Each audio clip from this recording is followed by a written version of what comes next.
நாம் வாழும் வாழ்வே அது சில காலம்தான். உறவோடு வாழ்ந்தா அது பூக்கோலம்தான்.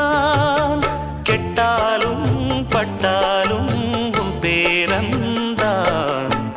என்னடி ஞான பெண்ணே, உண்மை சொல்லடி ஞான பெண்ணே. நடந்தால் 2 அடி, இருந்தால் 4 அடி. நடந்தால் 2 அடி, இருந்தால் 4 அடி. படுத்தால் 6 அடி போதும். இந்த நிலமும் அந்த வானமும் அது எல்லோர்க்கும் சொந்தம். அடி சொல்லடி ஞான பெண்ணே, உண்மை சொல்லடி ஞான பெண்ணே. சொல்லடி ஞான பெண்ணே, உண்மை சொல்லடி ஞான பெண்ணே. நடந்தால் 2 அடி,